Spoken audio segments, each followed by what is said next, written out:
네, 안녕하세요. 신박사 인사드리겠습니다. 2020년 11월 2일 월요일 장마감 복귀 방송 하도록 하겠습니다. 오늘 시장은 좋았죠? 예, 양시장 모두 1% 넘는 강세 마감됐고요. 지난주에 제가 시장에서 외국인의 수급이 조금 관찰을 해야 된다는 얘기를 드렸잖아요. 그래서 이번 주 초 중요한 어떤 수급상 어떤 흐름을 좀 봐야 된다고 말씀드렸었는데, 그리고 이제 오전에도 거기에 대한 분석 리포트 좀 말씀을 드리면서 분석을 해드렸는데, 일단은 뭐 외국인 수급이 오늘은 양시장 모두 순매수로 들어왔어요. 그러니까 지난주에 빠졌던 그 조단위 넘는 순매도 외국인 수급은 어쨌든 제가 볼 때는 MSCI 관련된 그 거래소 이전 관련된 이벤트였던 걸로 보여져요. 그래서 너무 겁낼 필요 없는 수급이었다는 생각이 들고요. 사실 뭐 외국인이 정말 한국 혹은 이제 신흥국 증시에서의 어떤 자금 엑소더스, 탈출 러시였다면 사실 오늘도 뭐 패대기 쳐야 되는 거죠, 사실은. 그리고 이제 환율의 어떤 큰 변동성이 분명히 발생을 하는 게 필요한데, 그런 모습이 없기 때문에 사실상 일식은 어떤 수급적 이벤트였다는 저는 결론을 내려드리고 싶고요. 그게 맞는 것 같아요. 그래서 오늘 전반적으로 오늘 종목들 대체적으로 다 플러스권 좋았고요. 뭐 바이오든 IT 쪽이든 오늘 뭐 금융 철강 쪽이 좀 더 좋았던 것 같아요. 그런 쪽이든 어쨌든 전반적으로 오늘 시장도 좋았고, 셀트론에 있어서는 또 강력한 진단키트 관련된 뭐 전혀 생각지 못했던 몇백억 단위 계약도 아니고 2천억이 넘는 계약. 야, 이거는 초대형 계약인데 이거는 사실 한 10% 이상 급등해야지 맞는 거 아닌가? 그런 생각이 드는데 오늘 뭐 아쉽게도 1% 조금 넘는 수준으로 마감되는 것 같은데요. 일단 뭐 이게 실적으로 향후 찍히게 될 거고, 실적 앞에서 뭐 공매도가 버틸 수 있겠습니까? 그리고 실적 앞에서 주식이 계속 꼬라박을 수가 있을까요? 어쨌든 셀트론 주식은 사실 뭐 다른 종목과는 좀 접근 방식이 다르죠. 저도 뭐 수많은 종목들 거래하고 분석해왔던 사람으로서는 사실 셀트론의 시세 흐름은, 단기적인 시세 흐름은 사실 비정상적이고 비상식적인 흐름이에요. 오늘 같은 날 이런 호재가 떴을 때는 못해도 한 4, 5% 이상을 상승하는 게 일반적인데, 이거는 뭔가 이상한 게 작동하고 있다는 게 확실한 거고요. 그렇기 때문에 단기적으로 이 종목을 접근해가지고는 재미 볼 수가 없어요. 그러니까 셀트론 그룹주에 대한 어떤 투자 전략은 무조건 장기 투자해야 돼요. 왜냐하면 단기 투자는 뭡니까? 기술적인 차트로 접근한다든지 수급으로 접근한다든지 재료로 접근한다든지거든요. 근데 그게 전혀 들어맞지 않아요. 일반적인 형태의 패턴을 보여주지가 않아요. 그렇기 때문에 결국은 셀트론 그룹주에 대해서는 장기 투자 아니면 접근하시면 안 됩니다. 단기적으로, 그러니까 내가 한 3, 4개월 상간에 한 6개월 상간에 수익을 내겠다는 분이라면 셀트론 그룹주는 거래하시면 안 돼요.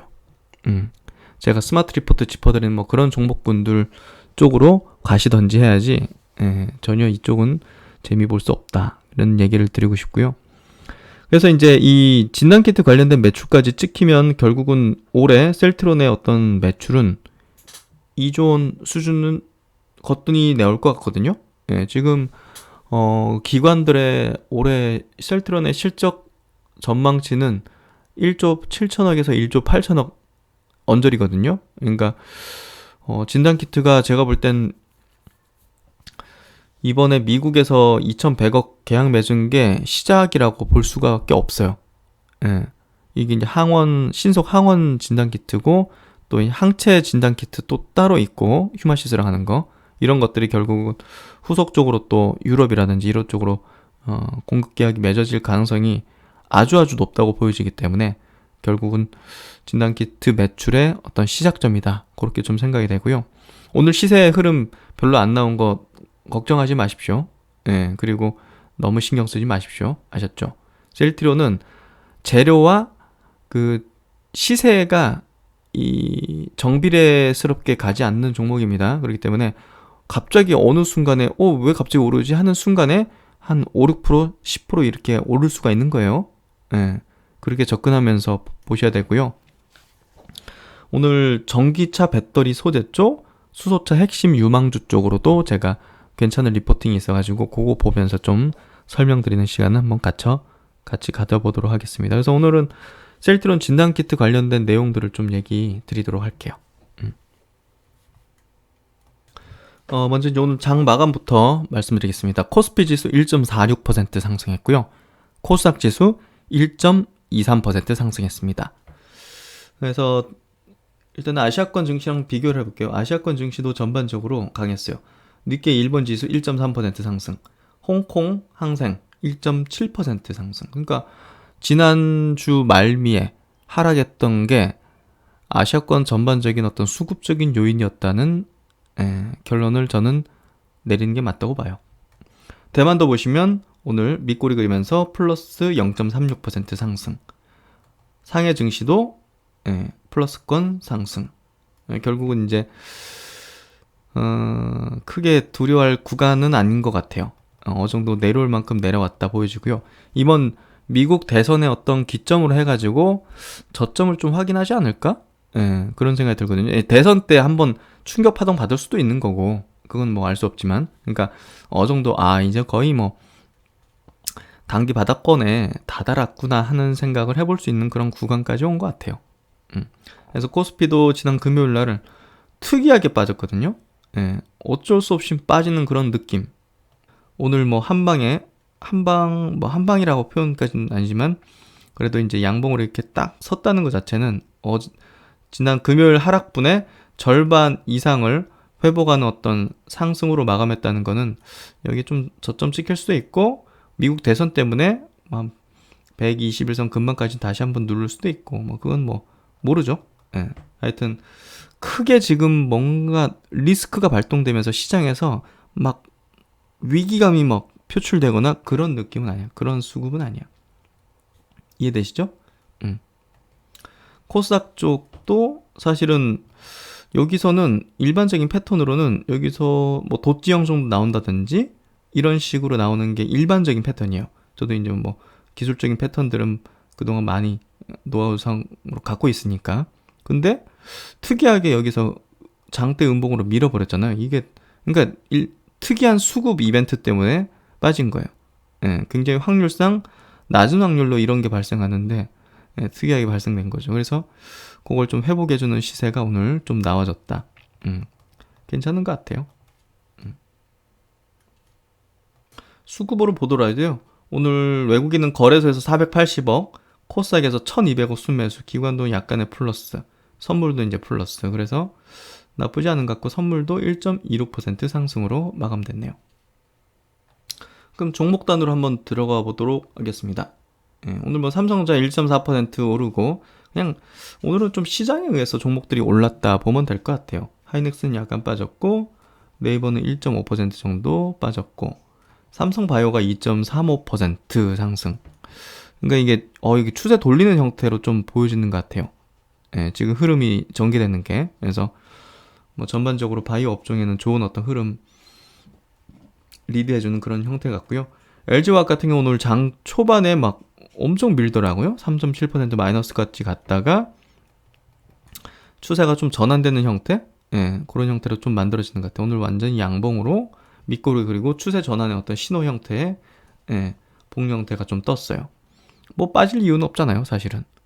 지금 뭐 유럽에서도 월 단위로 지금 전기차 판매가 지금 뭐 최고치 경신을 하고 있는 과정 속에서 사실상 뭐 LG화학의 계속적인 실적 호전을 예상해 볼 수 있는 그런 어떤 뭐 트렌드가 전개되고 있기 때문에 사실 뭐 빠지는 거 기회죠. 그래서 LG화학, 삼성, SDI 계속 말씀드리지만 뭐 이따가 또 자세하게 짚어드리겠지만 모아나가면 되는 종목들이에요. 모아나가면 되는 종목. 현대차 쪽도 플러스권 3.6% 상승 좋았죠. 셀트론이 1.4% 상승.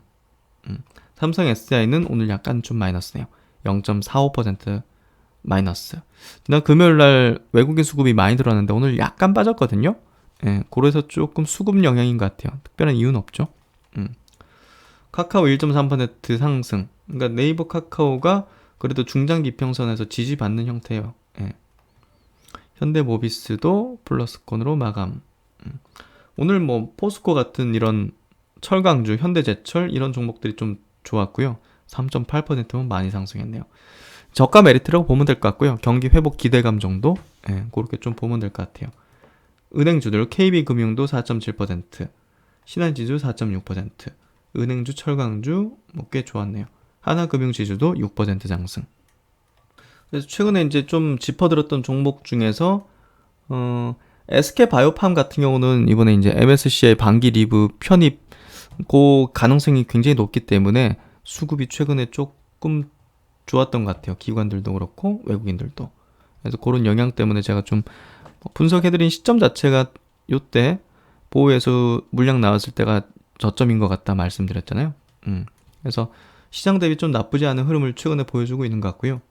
그리고 최근에 게임주 좀 강조드린 게, 예, 연말에 사실상 뭐 수급적인 부분 때문에 기존에 좀 많이 올랐던 성장주 섹터 내에서도 뭐 NC나 뭐 컴투스 같은 게임주는 뭐 크게 그런 영향 안 받을 것 같다는 얘기를 들었는데, 일단은 NC소프트도 여기 저점 찍고 내년도에 신작에 대한 기대감이 좀 불면서 뭐 괜찮은 흐름을 보여주고 있고, 오늘 플러스권 컴투스가 많이 올랐어요. 컴투스가 오늘 6.8%. 예. 서머너즈워 IP를 가지고서 신작 2개가 이제 출시될 예정이고 11월 달에 이제 CBT 들어가죠. 예, 그래서 괜찮아요. 주가 메리트 높잖아요. 이거 뭐 양도세 회피 물량 나올 것도 없잖아요. 올해 뭐 크게 오른 것도 없는데. 그래서 그런 부분에 좀 자유로운 어떤 종목. 그리고 이제 크래프톤 관련된 크래프톤이라고 이제 게임 회사 있거든요. 배틀그라운드라고 상반기에만 영업이익이 5천억 정도 나왔어요. 어마어마하죠. 그 상장하면 아무래도 한 시총이 한 20조 이상은 될 것 같은데, 그거 지분 1% 정도 갖고 있는 넵튠이라는 게임사? 예, 실적은 별로 안 좋아요. 근데 모멘텀 플레이로서는 나쁘진 않을 것 같다는 생각이 들어요. 예, 그래서 한번 눈여겨볼 수 있는 그런 패턴인 것 같아요. 근데 박셀바이오 같은 경우는 와, 오늘도 16% 올라버리네. 근데 말씀드렸죠? 예, 상을 쳤다는 거는 이제 여기서 세 번째 파동이거든요. 지금 어찌됐든 저는 요 종목은 시세 나올 때까지 보유하면 된다고 생각했는데 뭐 단기적으로 나오는 거니까 이렇게 저는 매도 관점 가져야 된다 봐요. 예, 그래서 차곡차곡 차익 실현 관점으로 접근하시면 보유하신 분들 깔끔한 매매가 되실 것 같아요. 어쨌든 저 같은 경우는 지금 뭐 셀트리온 그룹주라든지 2차전지 셀 업체들은 이제 중장기 투자로 이제 모아나가는 전략을 펴지만요. 사실 박셀바이오 같은 이런 어떤 모멘텀 재료, 단기적인 어떤 이런 플레이를 주로 했던 사람이에요. 사실은 트레이딩 관점으로. 그렇기 때문에 박셀바이오 같은 어떤 흐름을 보이는 그런 종목들에 대한 매매 전략들은 항상 갖고 있는 거예요. 예. 어느 시점에서 사서 어느 시점에서 나오고, 예. 그래서 말씀드렸듯이 이 두 번째 파동 나왔을 때 안전하게 매도하셔도 되고, 세 번째 나왔다 하면 이제는 깔끔하게 정리하고 이제 한동안은 쳐다볼 필요가 없는 종목이 되는 거죠. 박셀바오 좋은 종목이에요. 제가 이제 이 파이프라인 다 분석하고 이렇게 이 NK 세포 치료제 시장에 대한 얘기들 드렸었잖아요. 좋은 종목인데 시세가 이렇게 움직였기 때문에 한동안은 좋을 수 없거든요. 그러면 이제 한동안은 그냥 관심 종목에만 계속 놔두는 거예요.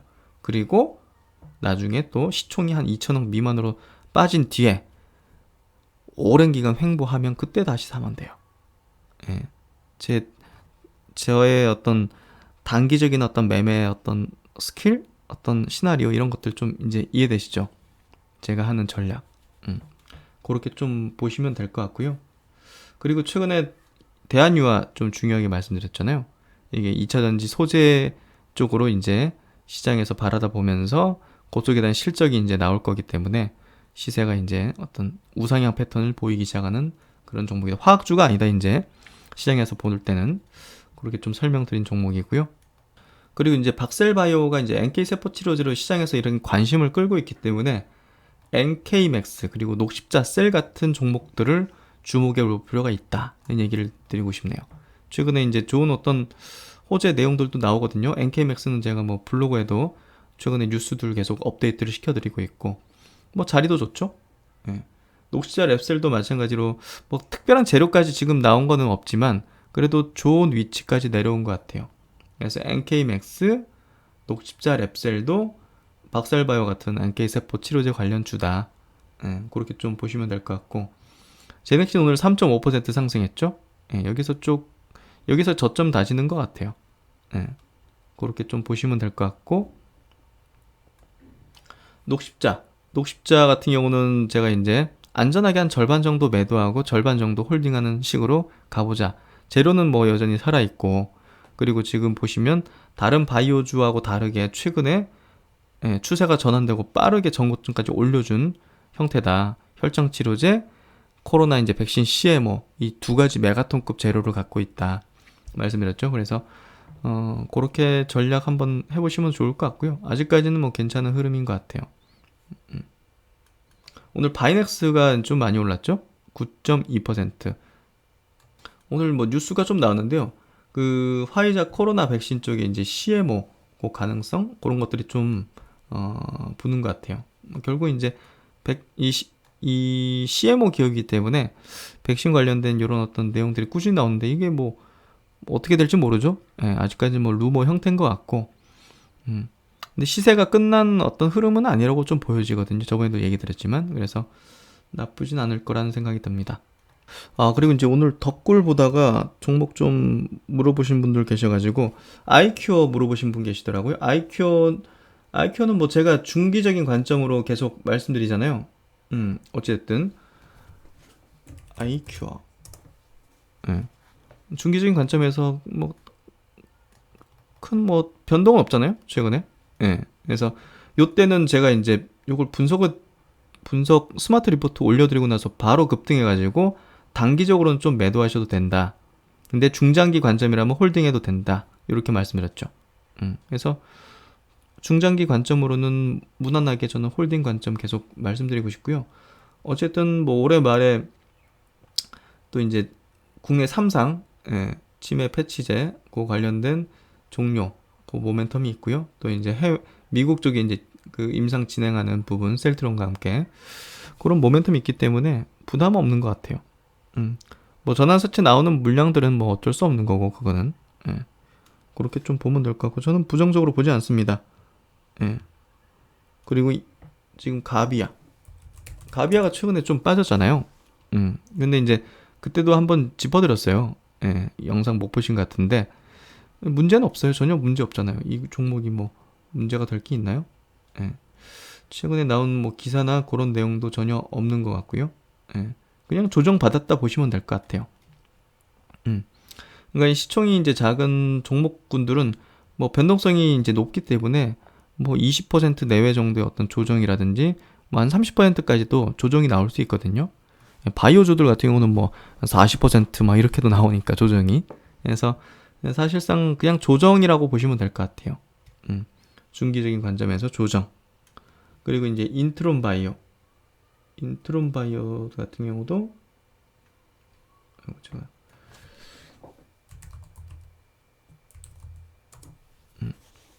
인트론 바이오가 조금 아쉬운 것 같아요. 시세 흐름 자체가 이 진단키트 관련해서도 매출이 이제 나오는 그런 종목이고 본업 자체도 나쁘지 않거든요. 근데 위치는 뭐 크게 부담 가질 위치는 아니에요. 위치는 이제 위치라는 게 주가가 막 과열돼가지고 높은 위치에 있으면 조금 부담이 있지만 뭐 그런 종목이었다면 사실상 제가 분석조차 하지 않았겠죠. 분석해서 올려드리지 않았겠죠. 근데 크게 부담 있는 위치나 밸류 수준은 아닌데 사실 좀 아쉽게도 좀 밀려 있는 것 같고요. 저라면 저는 이거는 그냥 홀딩하고 있을 것 같아요. 이게 뭐 큰 리스크가 있는 종목도 아니고. 그래서 제가 볼 땐 처음 분석했던 그 투자 아이디어는 그대로 잘 유지되고 있고 진행되고 있기 때문에 저는 뭐 특별하게 이걸 매도를 해야 된다 지금 위치에서 뭐 이격이 벌어진 막 이런 위치였다면 부담스럽지만 그렇지 않기 때문에 저는 괜찮을 것 같아요.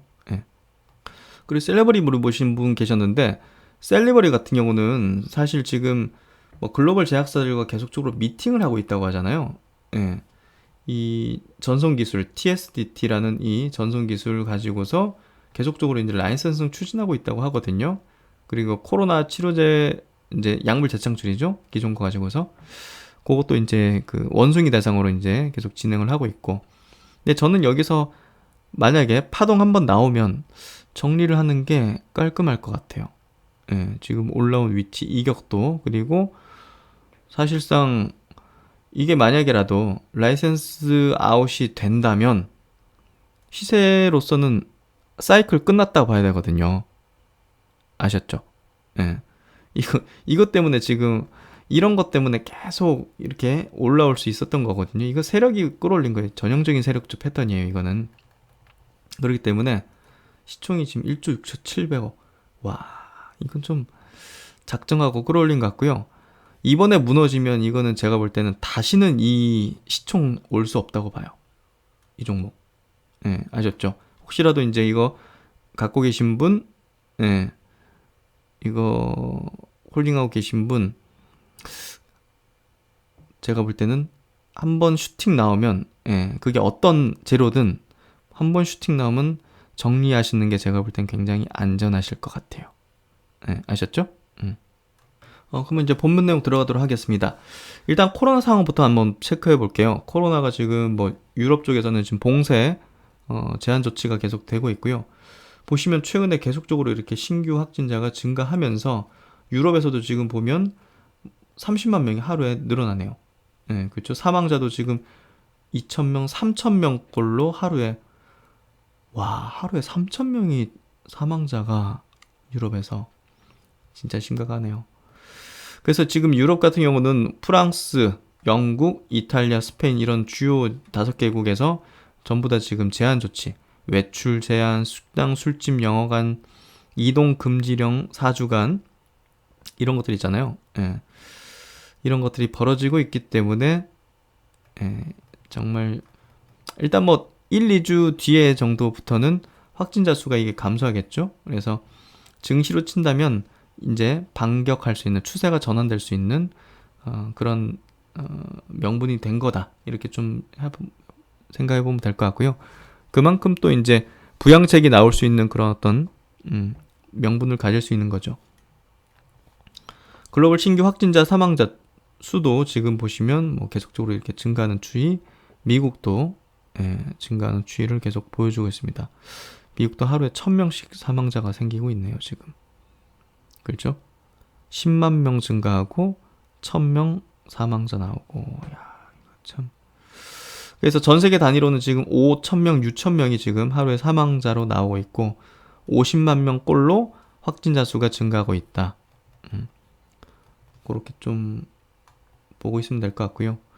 그래서 이제 우리나라도 지금 거리두기 5단계로 이렇게 좀 세분화하는 그 개편안을 좀 내놔가지고 이런 식으로 좀 한다고 합니다. 지금 기존에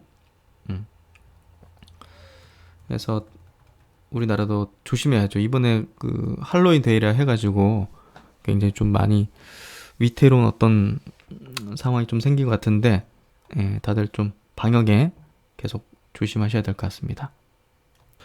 그리고 이제 카카오페이 증권에서 나온 리포팅인데 한번 좀 간단하게 체크해 볼 만한 포인트가 있어가지고 한번 말씀을 드려보려고요. 현재 우려가 되는 거, 시장의 조정을 만들어준 빌미, 이 4가지 정도 될 것 같아요.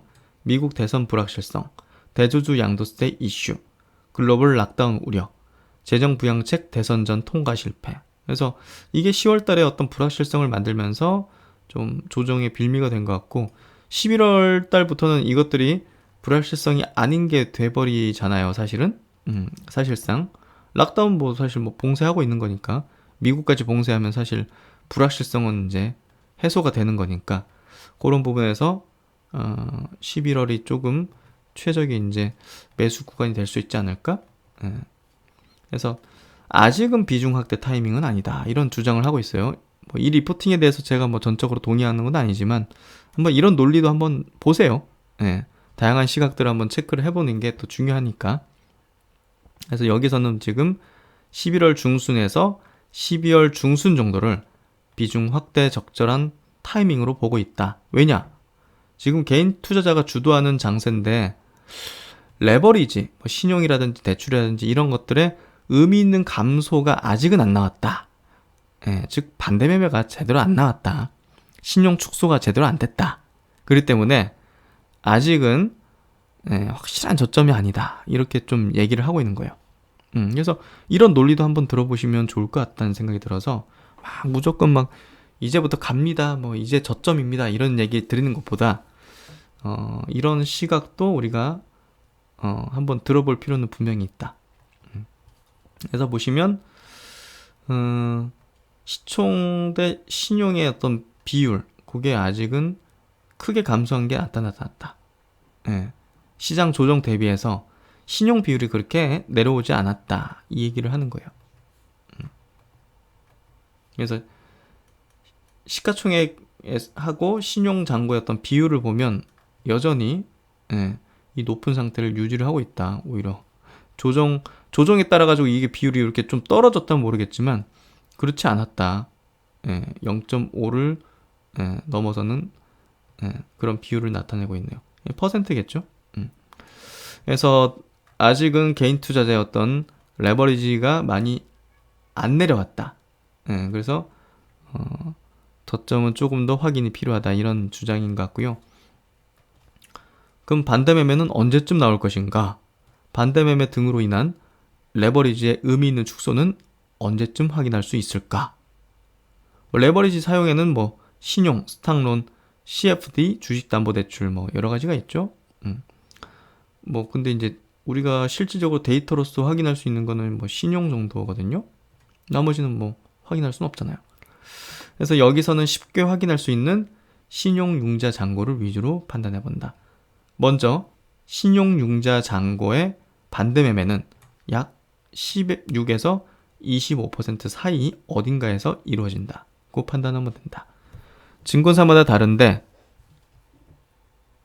신용융자는 220에서 250% 사이로 이루어진다. 예를 들어 신용융자 150%를 끌어서 2.5배로 매수했다고 가정해보자. 100만 원이 있는 투자자가 풀 신용을 사용한다면 원금 100만 원과 신용융자 150만 원을 사용하여 총 250만 원을 매수할 수 있다. 여기서 담보 비율 140%면 150만 원의 140%인 210만 원이 반대매매 기준이 된다. 그러니까 250만 원어치 주식 갖고 있는데 평가 금액이 210만 원 되면 이제 반대매매 나가게 되는 이제 수준이 된다는 거죠. 그래서 16% 정도가 빠지면 반대매매 이제 나가기 때문에 고점 대비해서 이런 걸로 계산을 해보면 어찌됐든 지금 시장이 아직까지는 요 정도까지 빠진 건 아니잖아요. 코스닥도 최근에 한 10%좀 넘게 빠졌나? 한 11, 2% 정도 빠진 걸로 알거든요. 그러니까 뭐 제대로 된 뭐 반대매매나 이런 게 나온 게 아닌 거죠. 사실은 시장이 양도세 회피 물량 정도가 나온 정도지. 그렇게 좀 보면 될 것 같고요. 그래서 반대매매가 나올 만한 종목과 시기를 저울질 해보려면 고점 대비 마이너스 20% 정도에 인접한 종목들을 살펴보면 된다. 이런 종목들은 반대매매 물량이 좀 나왔을 가능성이 높다는 거죠. 그래서 시장 전체적으로 아직은 개인 주도 장세인데도 불구하고 개인들의 반대매매가 나오지 않았기 때문에 저점 매수, 뭐 추가 매수의 구간은 조금 기다려보는 게 낫겠다. 이런 주장을 하는 거예요. 그래서 한번 참고 한번 해보시면 될 것 같고요. 그러면 이제 셀트론 소식입니다. 셀트론 2,100억 원 규모의 코로나19 신속 진단 항원 키트 샘피뉴트 미국 공급 계약 체결이다. 그래서 참 이 셀트론 마크가 딱 붙어 있는 걸 보니까 정말 기분이 좋네요. 그래서 이제 휴대에서 이렇게 신속하게 10분 만에 이제 코로나 환자를 초기에 이제 진단할 수 있는 그런 신속 진단 키트고요. 결국은 이제 서정진 회장이 계속 강조하고 있는 조기 진단, 조기 치료를 위해서는 이렇게 신속 진단 키트 막 6, 7시간씩 기다리면서 아니면 다음 날까지 기다리면서 그 확진자를 확인하는 게 아니라 이게 그 자리에서 바로 이제 10분 만에 확인할 수 있는 이런 게 사실상 필요하거든요. 이게 그동안 좀 못 쓰였던 게 민감도가 좀 약했던 거. 그러니까 이 진단 확률 자체가 그 좀 낮았던 게 이제 원인이었는데, 지금 보시면 뭐 94% 이상의 민감도를 보인다고 하잖아요. 그러니까 뭐 코로나19 신속 진단 기기 중에서 최고 수준의 민감도를 갖춘 게 특징이다. 미국 FDA가 인정받은 거잖아요. 예, 인정해 준 거잖아요. 그렇기 때문에 미국에서 판매, 이게 FDA 승인을 받고 대규모 공급 계약까지 나왔다는 것 자체는요, 향후에 이제 후속적으로 유럽, 아시아권, 남미권 어떻게 되겠습니까? 예, 추가 계약이 저는 나온다고 봐요. 무조건 나온다고 봐요.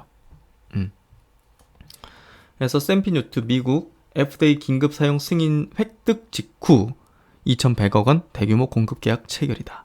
미국 뉴욕 소재 진단기기 전문 유통사의 독점 공급입니다. 독점 공급. 이 기업이 이제 미국 쪽으로는 독점 공급을 맺은 거고, 유럽이나 이쪽으로도 아마 그런 식으로 되지 않을까요? 유통사 쪽으로. 그래서 셀트론 USA는 미국 뉴욕 소재, 진단키트 및 개인보호 장비 전문 도매 유통사인 프라임 헬스케어 디스트리뷰터스와 입원 계약을 체결했으며, 프라임 헬스케어 디스트리뷰터스는 코로나19 진속진단 항원키트 샘피뉴트에 대한 독점 유통 권한을 갖고 미국 시장에 유통하게 된다. 그래서 추가적으로 또 이제 뭐 확진자가 이제 굉장히 심각해지고 있기 때문에 충분히 이제 추가 계약이 나올 수도 있는 그런 상황이고요.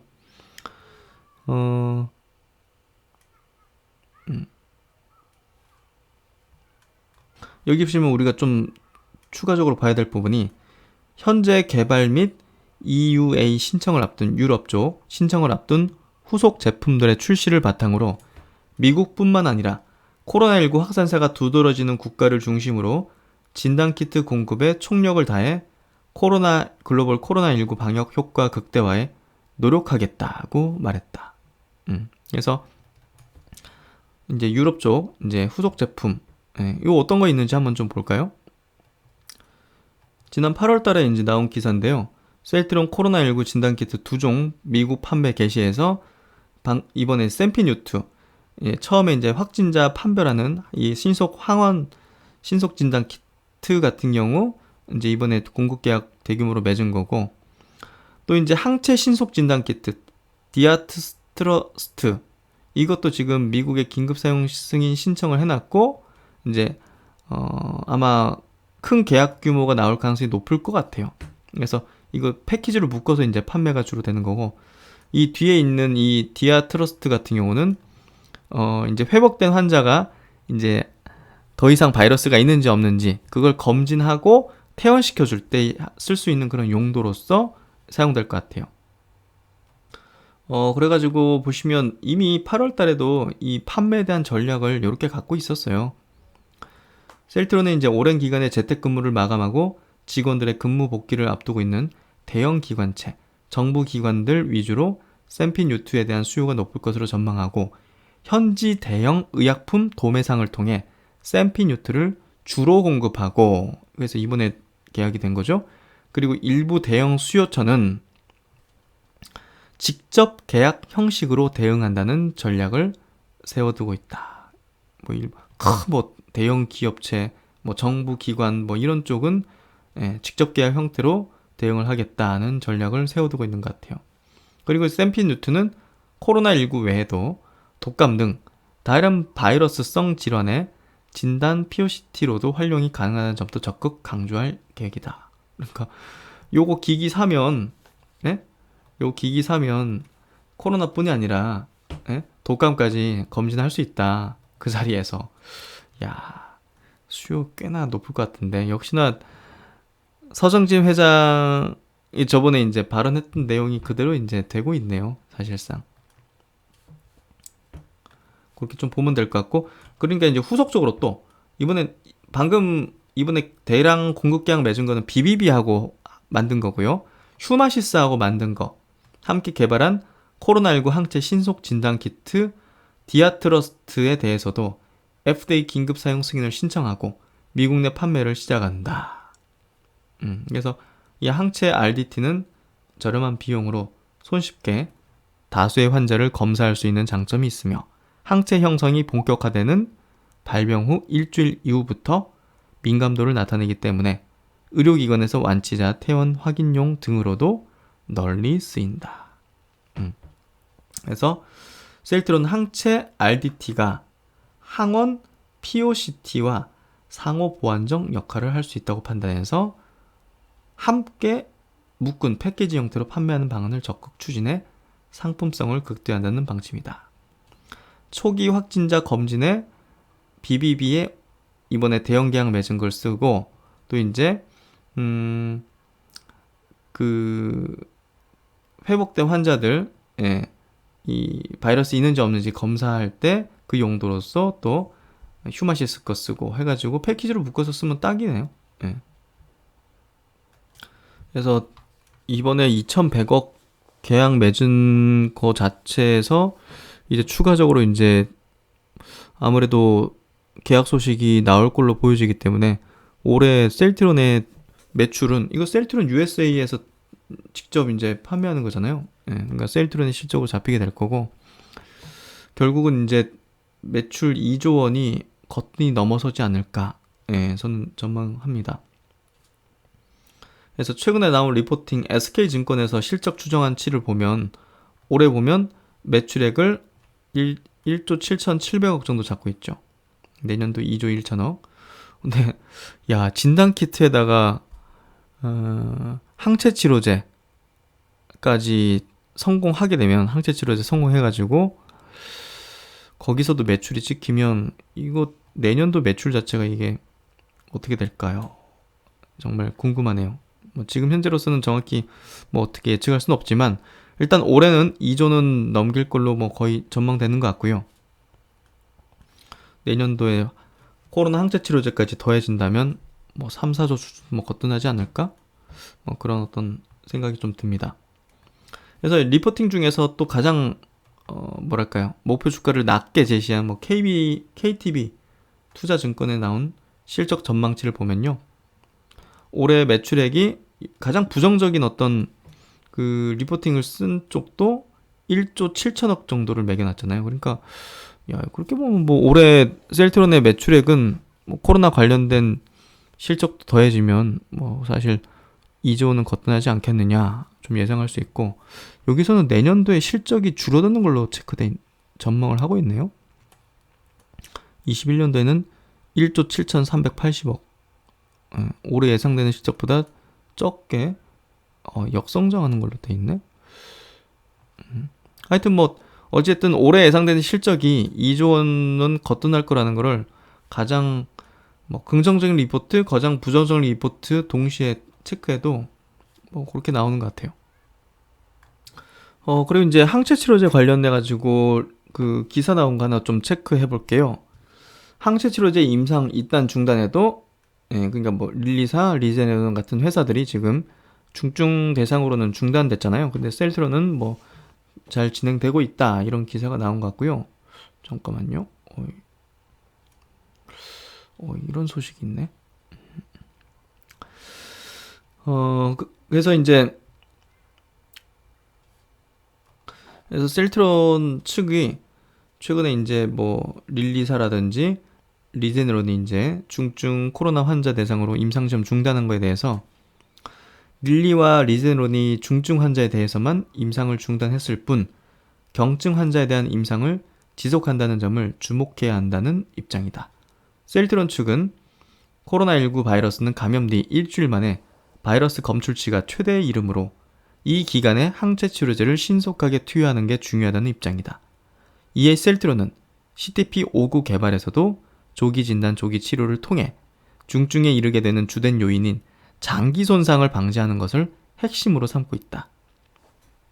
그래서 뭐 조기 진단, 조기 치료 모든 종합적인 포트폴리오를 갖고 있으면서 중증 대상으로는 지금 현재 자가면역 질환 치료제 램시마를 투여해서 집에서까지 램시마 SC를 통해서 치료를 시킬 수 있는 정말 유일무이한 어떤 코로나 대응 종합 포트폴리오를 보유하고 있는 이런 기업 정말 자랑스러운 것 같습니다. 앞서 셀트론은 지난 9월 식약처로부터 코로나19 항체 치료제 CTP-59의 임상 2,3상 시험을 승인받고 개발하고 있다. 국내를 포함해 최대 12개 국가에서 환자 1,000여 명을 대상으로 CTP-59의 유효성과 안정성을 평가하게 된다. 지난달 초 최초 시험 대상자를 선정하는 등 환자를 모집하고 있다. 그래서 이것만 기억하십시오. 지금 셀트론이 진행하고 있는 뭐 진단키트 개발과 뭐 그 코로나 항체 치료제 막 이런 개발 자체는 단순히 뭐 다른 어떤 뭐 종목들처럼 기업들처럼 테마성이 아닙니다. 이거는 진짜 하는 기업이에요. 그리고 성공 가능성이 어마어마하게 높고 진단키트 지금 해놓은 거 보십시오. 예. 다른 종목은 테마로 이제 붙어가지고 시세가 막 급등했다가 막 꺼지고 이러지만 셀트는 그게 아니에요. 그러니까 이거는 그냥 기업이 해나가는 그런 방향과 실적의 추이를 계속 보면서 가면 돼요. 시세 흐름을 보지 마십시오. 예. 그렇게 좀 보시면 될 것 같아요. 그리고 이제 전기차 배터리 쪽하고 수소차 쪽으로 간단하게 좀 설명을 드려볼게요. 어차피 지금 이 친환경, 이 자동차 쪽, 그리고 2차 전지 배터리 쪽은 장기적인 트렌드입니다. 예, 그렇기 때문에 뭐 이게 코로나가 터졌든 뭐 미국 대선이 어찌 됐든 뭐 경기 호황 불황 어쨌든 상관이 없어요, 사실은.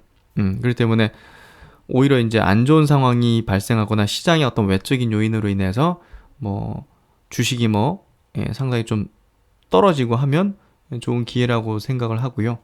뭐 그런 관점에서 최근에 LG화학을 제가 강조드렸던 거는 물적 분할 이슈 때문에 개인들이 1조 원 가까이를 순매도하면서 주가가 빠졌지 않습니까? 그게 오히려 기회다.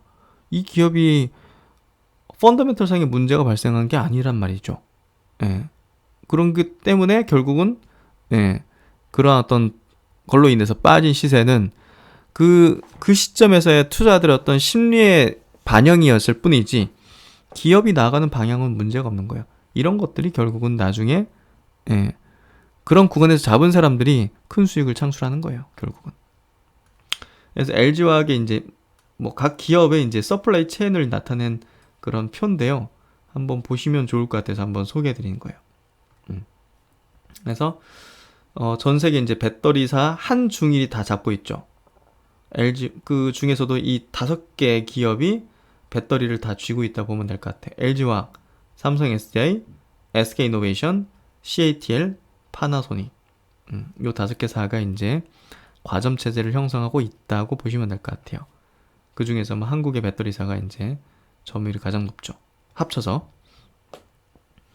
그래서 이런 기업들은 잘 우리가 봐야 되고요. 우리나라에서 지금 보시면 은극재, 포스코케미칼, 양극재, 에코프로비엠. 그래서 에코프로비엠이 제가 볼 때는 포스코케미칼보다는 투자 매력이 더 높다고 생각하고요. 포스코케미칼은 어찌됐든 그 다른 사업군을 가지고서 그쪽에 대부분 이제 매출과 이익을 내는 쪽이거든요. 그래서 밸류가 좀 높은 편이라고 저는 생각을 하고요. 그리고 이제 보시면 동박 쪽으로는 제가 볼 때는 일진 머티리얼즈 정도 보시면 좋을 것 같다. LG화학하고 삼성 SDI 쪽으로 이렇게 공급을 하고 있죠. 장기 공급 계약을 맺었기 때문에 크게 뭐 부담 없어요. 그리고 최근에 어떤 올라오는 종목으로는 SKC 정도를 좀 보시면 좋을 것 같다. 이 기업 같은 경우 동박 기업입니다.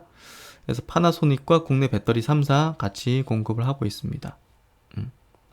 그래서 이쪽으로 보시면 될 것 같아요. 포스코 케미칼은 저는 사실 좀 추천드리진 않아요.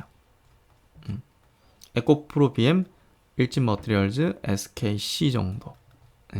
그래서 내년도에는 소재사들이 좀 괜찮을 것 같아요. 어떤 주가의 흐름 자체가. 그래서 이제 지금 전기차 배터리 쪽 글로벌 현황 보면 LG와 고객사 비율이 가장 좋아요. 어디 편중되지 않은 게 제일 중요하거든요. 그래서 테슬라, 르노, 현대, 아우디, 쉐보레, 제규어, 포르쉐 아주 포트폴리오가 다양하게 거의 대부분의 자동차 메이커들에게 이제 배터리를 공급하고 있어요. 그리고 CATL 같은 경우는 자국 중국 자국의 이제 수많은 메이커들에게 주로 공급하다 보니까 조금 비율 자체가 편중이 돼 있죠. 예, 기타에. 그래서 다른 어떤 해외 메이커에는 상당히 조금 낮은 비율을 갖고 있다. 그래서 실질적으로 고성장을 낼 수 있는 쪽으로는 안정적인 포트폴리오 갖춘 쪽은 LG화학이다. 이렇게 보시면 될 것 같고요. 삼성 SI도 아주 좋죠. 폭스바겐, BMW, 아우디, 포드, 포르쉐, 랜드로버 이렇게 뭐 잘 포트폴리오가 짜져 있는 것 같아요. 그래서 투자 매력은 제가 볼 때는 글로벌적으로도 이제 분석을 해볼 때 LG화학하고 삼성 SDI가 가장 좋은 것 같아요. 파나소닉은 보시면 테슬라에 너무 편중되어 있잖아요. 일본은 신기하게 일본 자동차 메이커들은 지금 전기차를 왜 그렇게 안 만들까요? 하여튼 고객사 비중을 보면 왜 LG화학과 삼성 SDI가 매력적인 건지 아시겠죠? 그래서 이제 전기차 글로벌 배터리 현황 보면 올해 누적으로는 현재 LG화학이 MS 점유율 1위고요. LG화학과 CATL이 경쟁 구도를 유지를 하고 있습니다. 보시면 24%대로 LG화학과 CATL이 경쟁 구도고요. 파나소닉이 3위 정도. 그렇게 좀 보면 될 것 같고요. 그 다음으로 이제 삼성 SDI 같은 회사들. 그래서 LG화학이 이제 아주 점유율면에서 공고히 하고 있다. 그래서 이 리포트에서는요, 이 전기차 배터리 투자 전략을 이렇게 제시하고 있어요. 전기차 배터리 셀 기업 노이즈, 그러니까 LG화학의 이제 물적 분할 이슈로 인해서 노이즈가 좀 발생해서 센티멘트가 꺾였다고 보는 거예요. 그래서 뭐 실적으로 보여주는 확실한 성장 산업인 건 사실이지만 사실상 이제 여의도권에서는요, 장기 투자의 시각으로 종목들을 분석하거나 제시하지 않아요. 투자 전략을 제시하지 않습니다. 거기는 분기 단위, 반기 단위, 연간 단위. 그러니까 왜냐하면 평가 자체가 이제 그렇기 때문에 리포팅도 사실상 뭐 3년 뒤 목표 주가 매기는 건 아니잖아요. 뭐 다음 분기지 사실은. 그래서 결국은 단기적으로는 이 셀 업체 센티멘트가 꺾였다 이렇게 보는데 저는 동의하지는 않습니다. 근데 이제 이 부분은 조금 체크해 볼 필요는 있어요. 소재 기업에 좀 관심을 집중해 볼 필요는 있다 얘기를 드리는 게 한번 체크해 볼 필요는 있는 것 같아요. 그래서 어쨌든 그런 성장성이 분명한 부분에서 셀 업체보다는 소재 기업에 조금 더 수급이 내년에 집중될 수 있지 않을까? 그런 부분들. 그래서 저랑은 조금 투자 전략은 틀리지만 한번 요것도 한번 체크해 보시고 소재 기업에 대한 부분은 아까 이제 말씀드렸듯이 뭐 양극재 에코프로 BM이라든지 동박업체 쪽에서는 일진머티리얼즈, SKC 그리고 그 분리막 쪽으로 이제 소재 공급하는 최근에 분석해드린 대한유화 그런 류의 종목들이 제가 볼 때는 괜찮다고 생각합니다. 그래서 이 리포팅에서도 에코프로 BM을 전기차 배터리 소재의 주도주가 될 것이다 이렇게 좀 예상을 하고 있는 것 같고요. 어쨌든 내년도에는 실적으로 확실히 좀 보여주게 될 거라고 봅니다. 그런 부분에서 에코프로 BM의 최근의 주가 조정은 좋은 기회라고 보고요. 내년도 예상되는 실적 하나 체크해보죠. 매출액은 1조 3천억 정도 예상을 하고 있고 영업이익은 한 940억 정도. 퍼 기준으로 볼 때는 한 28배 정도. 그래서 크게 내년 예상 실적, 그러니까 시장 컨센에 부합되게 실적만 나와주면 내년도 기준의 요 밸류 수준은 그렇게 높은 수준은 아니라고 보여져요. 근데 컨센에 미흡한 실적 나오면 사실상 주가 망가지는 거죠. 단기적으로. 그렇게 좀 보면 될 것 같고 일단 배터리 소재 주도주 가능성 상당히 높다. 가장 높은 수익률 낼 거다 이런 기준은 아니에요. 그리고 이제 SKC 같은 경우는 훌륭한 체인지를 보여주는 그런 기업이다 이렇게 얘기하고 있는데요. 석유화학 중심의 제품 포트폴리오에서 고부가가치 소재로의 혁신을 이루어낸 국내 몇 안 되는 화학기업이다 해가지고 뭐 반도체 쪽으로도 그리고 뭐 스마트폰에 들어가는 뭐 필름 같은 거 그리고 이번에는 이 배터리 전기차 배터리에 들어가는 이 동박 관련된 쪽까지 첨단 소재 쪽으로 전환을 잘 한 것 같아요. 그래서 장기 성장성이 기대된다. 그렇게 좀 예상해 볼 수 있는 기업으로 제가 볼 때는 뭐 긍정적으로 바라보시면 될 것 같아요. 그래서 신박사 생각은요, 소재 장비사들, 2차전지 관련된 소재 장비사들은 나중에 반드시 단가 인하 압력을 받을 수밖에 없기 때문에 장기 투자 관점은 아니라고 생각해요. 사이클 투자 정도가 맞다고 생각해요. 예. 그 업종의 종목이 주도주로서 이 대세 상승 사이클 기간 동안 투자하는 게 맞다고 보고요. 반도체 디스플레이 사례를 보더라도 마찬가지였어요. 아니, 반도체 소재나 뭐 디스플레이 소재 장비 이런 회사들 장기 투자해가지고 되나요? 아니잖아요. 그 반도체 슈퍼 사이클이 불 때 반도체 소재 장비사가 같이 막 급등하다가 삼성전자 꺾기 시작하니까 완전 거의 뭐 원점으로 돌아가는 수준으로 됐잖아요. 그러니까 사이클 투자를 하는 게 맞아요. 네, 이쪽은. 근데 이제 셀 업체들은 장기 투자예요. 네. 5년, 10년 뒤도 살아남는 기업이고 실적이 계속 증가하는 어떤 기업일 수밖에 없는 거잖아요. 주도권을 쥐는 기업이고. 네. 그래서 그런 관점으로 보시면 제가 볼 때는 제가 가진 어떤 경험과 노하우를 가지고서는 그렇게 좀 전망을 하고 있어요. 그리고 이제 수소차 쪽인데요. 수소차 쪽으로는 제가 어떻게 보면 종목 기준으로는 처음 말씀드릴 것 같은데 저는 딱 이렇게 두 종류를 봐요. 수소차에서 이제 들어가는 핵심 부품이 이제 연료전지 스택 그리고 이 수소 탱크라고 보거든요. 이 두 가지를 만드는 기업 혹은 두 가지의 어떤 소재 기업 그쪽으로 투자를 집중하는 게 저는 맞다고 봐요. 그래서 먼저 수소 저장 탱크 요겁니다. 요거를 이제 국내에서 독점적으로 현대차 쪽으로 공급하는 기업이 일진복합소재. 이 모회사가 이제 상장되어 있는 일진다이아입니다. 그래서 일진다이아라는 주식을 관련주로서 보면 되는데 여기에 들어가는 이 소재, 탄소 섬유를 지금 현재로서는 일본의 도레이 첨단 소재가 독점으로 공급하고 있어요. 그래서 이거를 국산하는 기업이 또 투자 가치가 높겠죠.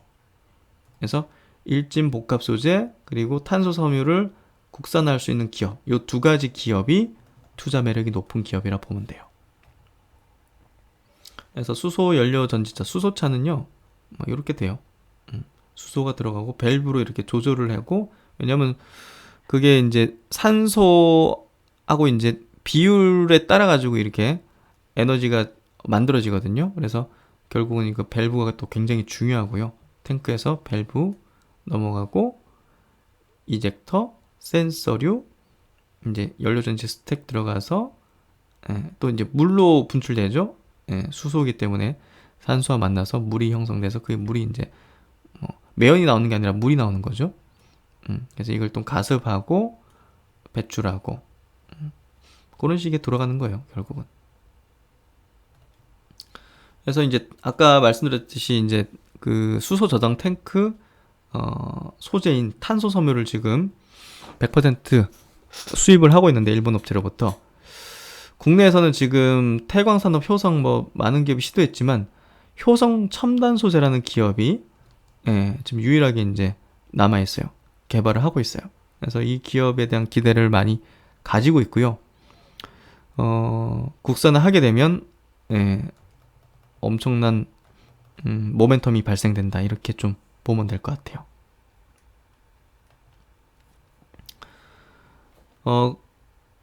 그리고 이제 어떻게 보면 가장 핵심이에요. 수소차 생산비의 40%가 들어가는 전기차로 치면 이제 배터리 셀이죠. 그게 이제 지금 수소 연료전지 스택 여기 이제 이렇게 구성되고요. 수소가 들어가서 이제 전류를 생산하는 어떤 뭐 부품이라고 보면 될 것 같아요. 스택. 그래서 이 50개 셀을 직렬로 연결한 것이 이제 스택이다 해가지고 여기에 들어가는 어떤 이 소재들이 대부분 다 이제 독점적으로 수입을 하고 있어요.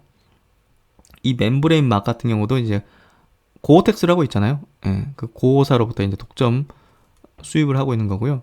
또 이제 촉매 같은 경우도 교세라 쪽 일본 업체로부터 독점 수입을 하고 있고, 뭐 탄소 섬유도 마찬가지로 뭐 도레이 첨단 소재 일본으로부터 뭐 독점 수입을 하고 있기 때문에 결국은 이런 것들을 국산화하는 향후 기업들이 투자 매력을 보일 수밖에 없고요. 분리판 같은 경우는 뭐 현대제철, 뭐 현대스틸공업, 포스코에서 공급받고 있지만 뭐 이런 종목이 모멘텀을 크게 받을 리는 없을 것 같고, 예, 투자 관점에서.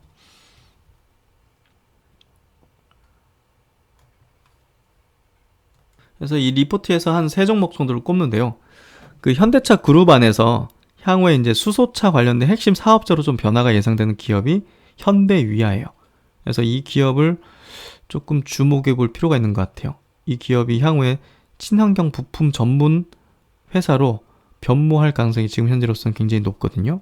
네, 그래서 그런 부분에 대해서 시장이 인정하면 밸류에이션이 높아질 수 있겠죠.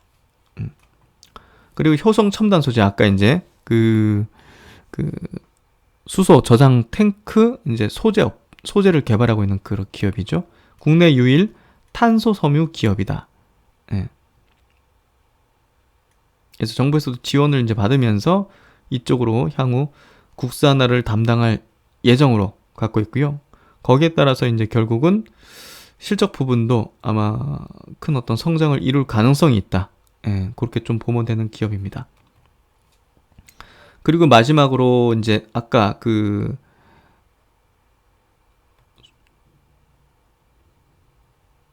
수소 연료전지 그 스택에 들어가는 요 이제 멤브레인 막 이 고사로부터 이제 독점을 수입을 하고 있다고 이렇게 말씀드렸잖아요. 근데 이제 저거를 국산화할 수 있는 그런 기업으로 지금 알려져 있고요. 보시면 수소차 내에서 불 속에 이 스택 소재 이제 국산화 완료다. 그래서 멤브레인 소재인 요거에 대한 개발과 특허 등록을 완료한 상황이다. 그래서 그런 모멘텀이 커요. 지금 보시면 그 현재 가장 고부가가치인 자동차용 멤브레인은 고사가 독점 공급하고 있는 상황이다.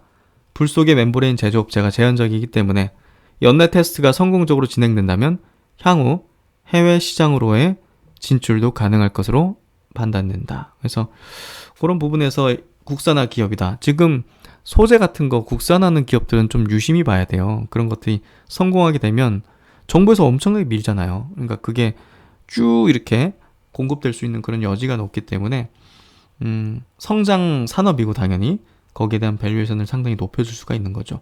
실적과 모멘텀이 동시에 열리는 거잖아요. 그래서 이 종목도 사실은 상당히 좀 기대를 보일 수 있는 그런 기업이다. 이렇게 좀 이해하시면 될 것 같아요. 그래서 오늘 드리고자 하는 얘기는 다 드린 것 같고요. 결국 이제 오늘은 시장의 흐름이 더 중요했다고 봐요. 종목별 흐름보다는. 왜냐하면 외국인 수급이 이게 매도 수급이 계속 나오게 된다면 사실상 받아주는 수급이 없잖아요. 현재로서는 시장에서. 예, 뭐 개인들도 뭐 어떻게 보면 지난 금요일 날 많이 받긴 했지만 약한 수급이거든요. 지금 현재 막 가즈하면서 막 진짜 센 수급들이 아니거든요. 그래서 진짜 큰 손들 같은 경우도 연말 양도세 관련된 부분 때문에 움츠려 있는 거고 관망하고 있는 상황이고, 그래서 외국인 수익이 그렇게 수천억씩 쏟아지면 시장이 예상보다 굉장히 많이 빠질 수도 있는 거거든요. 근데 오늘 보니까 뭐 단순 뭐 이벤트성 수급이었던 것 같고, 뭐 그런 부분에서 그렇게 겁을 먹을 필요는 없을 것 같아요. 그래서 차분히 기다리시면 뭐 종목들 올라오는 거야. 시장만 안정되는 흐름이 전개되면 수급만 돌아오면 뭐 하루 이틀 뭐 횡보하다가도 한 방에 뭐 5, 6%, 10% 이렇게 오를 수도 있는 거니까 그런 부분에서 내가 가진 종목이 올바른 종목인지 그것만 잘 판단하면 되지 않을까 싶습니다. 네, 하여튼 뭐 오늘도 수고 많으셨고요.